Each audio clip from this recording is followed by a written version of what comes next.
Hi there guys, Dave here from DB Reptiles. So following the recent posts on the hognose vivarium, I've had a lot of you that seem to have shown quite a bit of interest in it. I've had a few people messaging me asking how the light system works, also people asking how I built the vivarium. So I'm going to very quickly go through a quick run through on it for you and just give you a demonstration as to how it all works. So to begin with, in the morning, the whole vivarium is in pitch darkness throughout the night.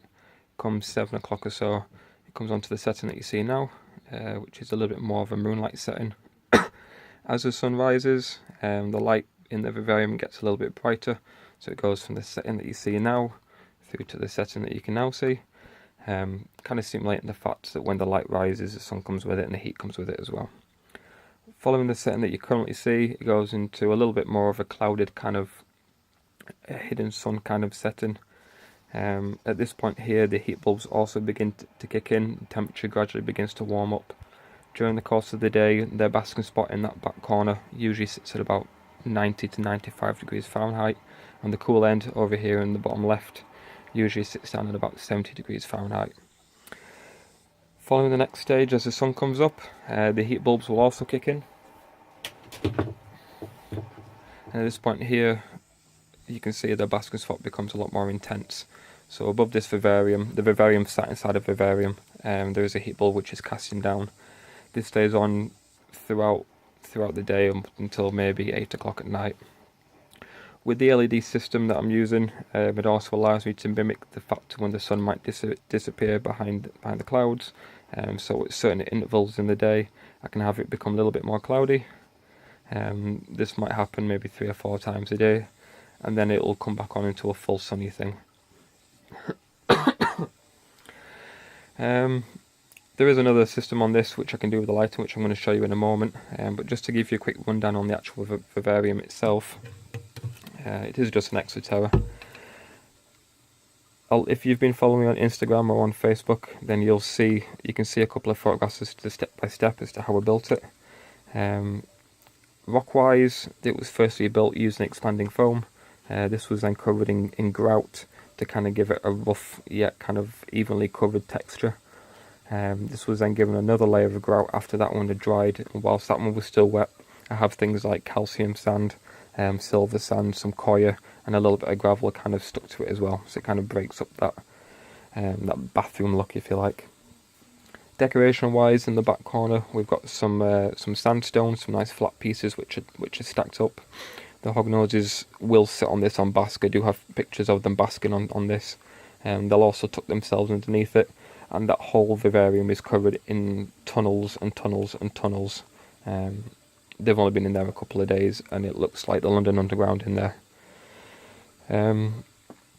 Substrate wise, at the very base of this we have a layer of tortoise terrain. On top of that there is a mix of clay, gravel and sand, and then again on top of that we have another layer of coconut fibre, quite a deep layer, enough to take the plants which are planted in there. They are all real plants. We have a bonsai tree, we've got 2 different species of grass, one of which is sedge, the other one, the name slips my mind, I don't have any idea what it's called, to be honest with you. It looks cool, and the hognoses seem to like it because that's where they built most of the tunnels underneath it.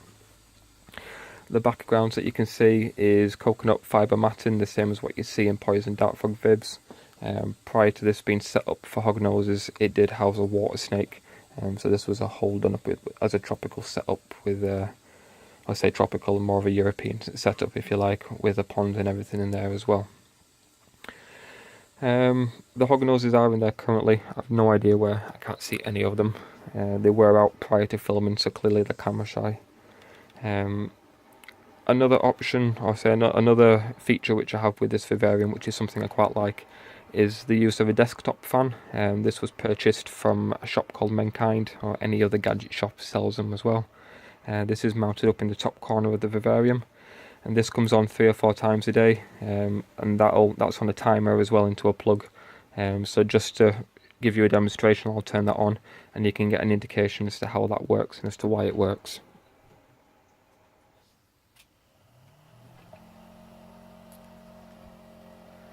So in here now we have the fan which is on. The reason why there is a fan on in here is that it will circulate any hot air, replace it with some fresh air. It's good for the plants, it's good for the animals, and it's just all round better to have good air circulation in your vivarium. It seems to be something that a lot of people overmiss or overlook even nowadays in reptile keeping, is proper air circulation and ventilation.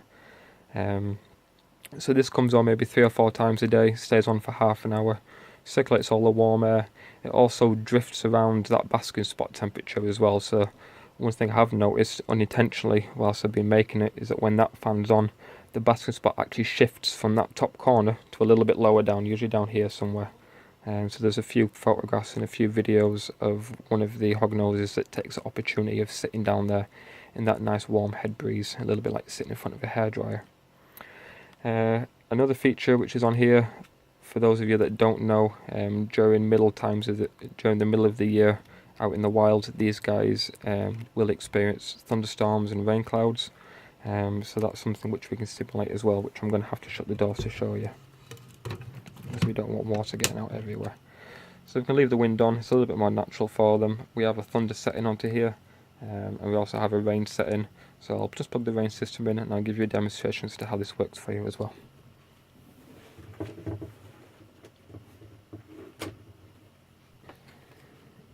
Right, and this is how it works for you guys.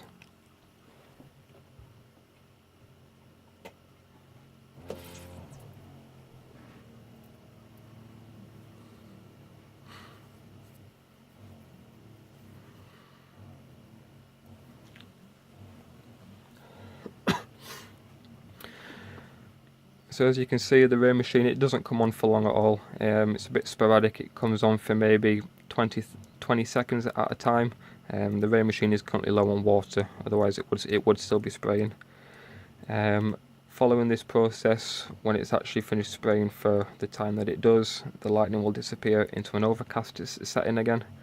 And it kind of goes through the same motions as what it did at the beginning. So from your overcast setting, it comes back out into a bit more of a sunnier setting as well, and then up into a full sun. The whole process will repeat itself again as it gets a little bit later on in the day. So it probably wasn't the best demonstration of the lightning in there for you with the rain machine. Probably would have been wise to make sure that the rain machine had some water in prior to plugging it in. So following back into the evening from the sunny times, the sunny parts of the day, drops back down into a cloudier setting, and then from there again it drops back into a moonlight setting, and then into a darker setting as well. At this point here, I will mention that the heat bulbs will turn out as well, and then this stays like this for a couple of hours before then going back into a total off position. So that's been me. Hopefully you enjoyed the video. If you've got any questions, give us a shout.